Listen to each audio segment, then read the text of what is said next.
Well, nightcrawler rod's acting a little funny. I may just have junk on there, I don't know, we'll see.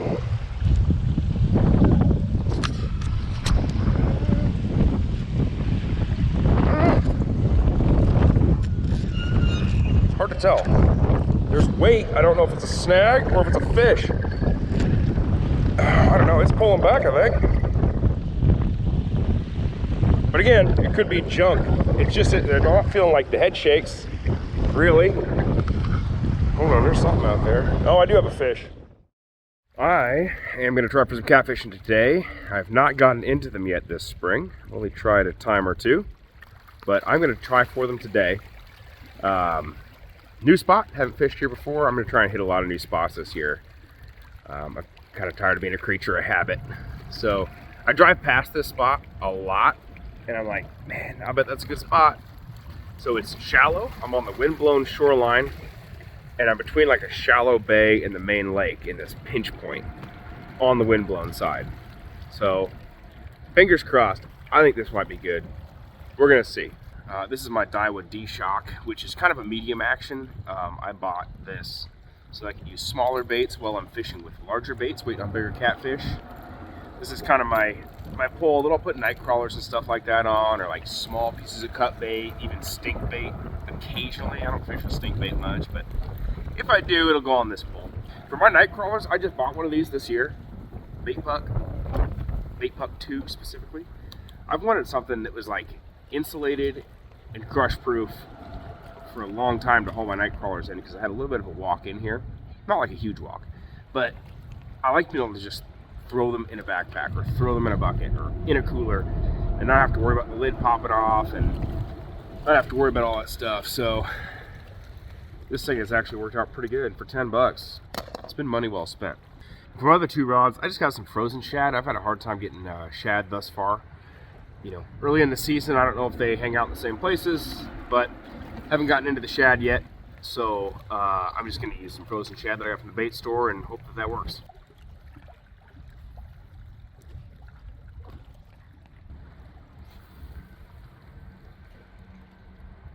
All right, I got my 3 rods out. I'm gonna see what happens here. Hopefully I get bit. I think this looks like a really good spot, but we will see. It's warm today. It's like close to 70 degrees.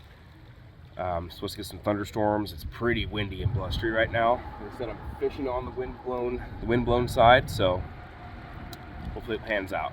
On paper, it should. So I'm just going for a walk because I have not explored this area, and there are fresher dead shad right up in this area, so I might swap out my frozen bait for the fresh stuff. Take him by the hand. He's still floppy, so oh yeah, that's good bait. That's great bait. I just opted to check this line because it was slack. Doesn't look like anybody was nibbling on it. I think it just had some trash on it. But I'm gonna swap out my frozen shad for some fresh stuff on this one. See if that makes a difference here. Yeah, if I'm a catfish, man, this stuff looks better than the frozen stuff. I can get several nice chunks out of each of these, so that's good. Oh yeah, that's nice and bloody. Yeah. Bloody and oily, that's what we want. Hopefully there's some hungry catfish in here. So the wind is probably gonna destroy my audio. I made a move. I'm really on the truly windblown shore now. Nothing was doing under the bridge. But where I'm at is where the end of the riprap meets the dirt bank. I'll show you here. But there's fresher bait over here. The gulls are over here. You know, I'm seeing like fresher dead shad. Saw some fish jumping, which doesn't really mean much usually, but with all the other factors at play here, maybe it does. So I'm gonna try this like little beach area out. I'm just right where the riprap kind of meets the dirt. Went around the corner from the bridge. I don't know. We'll see. I'm gonna line my rods out along this bank. I should be able to yeet this out pretty far.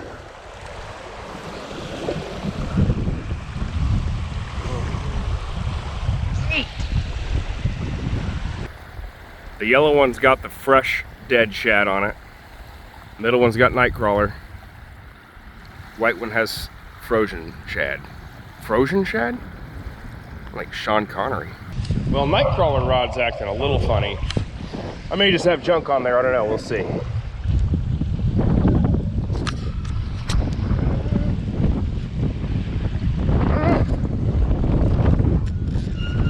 It's hard to tell.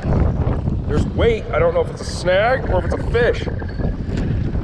I don't know, it's pulling back, I think. But again, it could be junk. It's just that they're not feeling like the head shakes, really. Hold on, there's something out there. Oh, I do have a fish. Hey, I got a fish. I don't know if he's caught in the mouth or not. Ain't fighting worth anything. Might be a carp. Yeah, a catfish. Oh, yeah. Well, hey, first fish of the year. Oh, wait. I might have lied.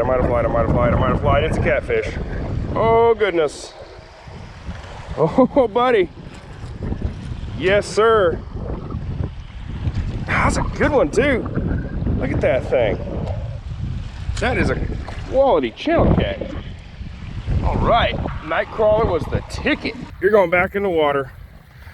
Back in you go. Oh, shoot. I guess it is shallow there. Come on. You can do it. You're on your own this far. Nope, wrong way. Wrong way. The water is that way, sir. Or ma'am. Oh my goodness. I didn't bring my muck boots, otherwise I'd just go out there and get him. Okay.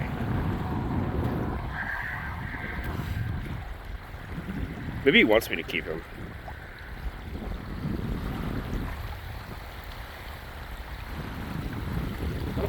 Oh my goodness. Okay, I'm gonna push him out with my rod. Oh, is he going the right way? Is he going the right way? He's getting it figured out? He's getting it figured out. How long does it take a catfish to find the water?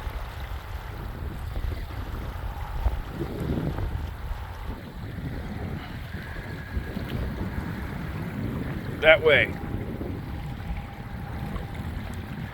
You're welcome. See ya. Yeah, it's funny when that catfish hit, it's like, I just noticed the line going slack. Like, it didn't really like buck the rod. It just kind of went slack and looked a little weird. I thought there was just some stuff tangled up in it. It didn't really fight that hard. It wasn't like your normal channel cat that tries to go to war with you. Just kind of dragged him in, and then he didn't know how to get back to the water, so maybe he was confused. He didn't sleep well last night, I bet. Sort of started to change my attitude about, like, you know, walking in further to get to the places I'm hunting and fishing, and, like, you know, picking my stuff up and actually moving to a different spot versus just being lazy and sitting where I was. So this is kind of an example of that paying off. I mean, normally I would have just like sat under that bridge and I would have sat under the bridge and not caught anything. Or maybe I would have, you know, but hey, moved, caught a fish, paid off. Hopefully I can get some more. Now that white rod's acting a little bit funny, unless I'm just seeing stuff. I'm gonna reel that up here in a minute. I was hoping I'd catch one either on fresh or frozen shad, and then I could kind of like pretend that I've settled the debate between the fresh shad versus frozen shad. Although I think I already know that answer. But then the nightcrawler threw a wrench in that plan. So I'm good with it. Caught a fish. First fish of the year. And that thing was probably like, he's probably 4 or 5 pounds. Quality catfish. Alrighty, rebaited. I'm gonna cast it back out.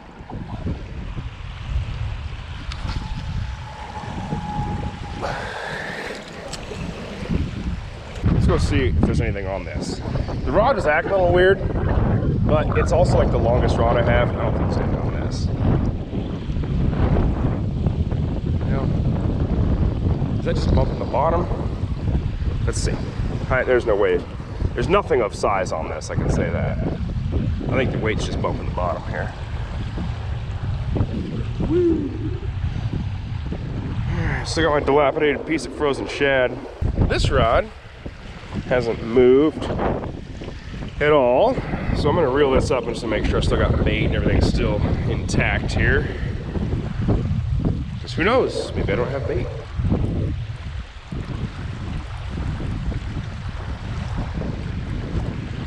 I do have bait. That's good. I like it when I have bait. It's my next favorite thing to having a fish on. So I used to laugh at people that would like consume healthy alternatives to stuff, but ever since I've tried to reduce my soda intake, the creamy root beer Zevia, actually pretty good. Cracking a cold one, kinda. Nothing else has really transpired since the last catfish. Eyeballing another spot a little further down the bank, so I'm gonna move again and see if that produces for me. It'll be my last move of the evening. So yeah, give that a shot, see what happens.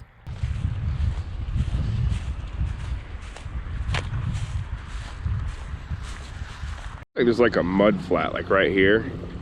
I don't know, I can't quite tell if it's like a little creek coming in there, but that looks pretty good. So I'm kind of on the point. I walked down a little bit from where I was targeting. I'm gonna try this for a bit. One more rod to throw out. I took the bait off of this white rod here when I reeled up before. It was getting a little dilapidated. I figured I might as well change bait. I've got the extra bait to use. Why not? I'm gonna go with some fresh stuff on that. Got a chunk with some nice guts in there.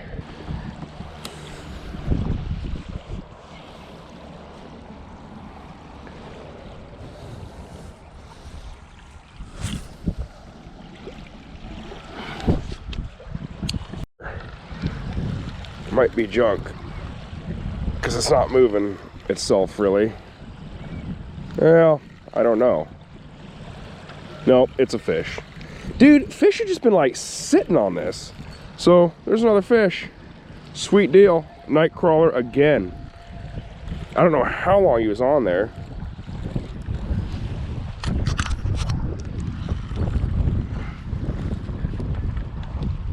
Another kitty, looks like. Nope. Boy, my fish identification today has been booger. It's kind of a toad sheephead though. And he swallowed that really nice, didn't he? That's good. He just... Okay. If I was staying longer, he'd be cut bait. And actually, I've heard they don't taste too bad. Well, I went to go reel that line up, and I had a sheephead on there. It didn't look like the line was hardly moving with him on it. And he was a decent sized one too. He's probably 3.5, 4 pound sheephead. Good old sheep at the deep. He took that hook really deep. So I never know exactly what to do there. I feel like you could wiggle that hook loose and tear his innards up before releasing him. Or what I did is I cut the line and left the hook in him, and rather than shake it around and like tear it up. I don't know if that's the right thing to do or not, but it's what sounded right, so that's what I did. Anyway, I'm gonna reel up these other 2 lines. Now that I got the hook retied, I'm gonna make a move. That's cool. First shed that I have found of the year. I was walking out. It was just sitting right here on the bank. Sweet. Little 8-point. Well, that's pretty cool. Well, I think I'm gonna reel up. Haven't had any other action yet, but heck, I guess the last couple times I reeled up my Daiwa, the night crawler pole, it's had fish on it, so I may have a fish on. But I'm gonna get out of here. I'm gonna go eat some dinner. I'm really glad I actually came out today and stuck with it and moved around and tried some different things. I caught a couple fish. I mean, I got my first 2 fish of the year.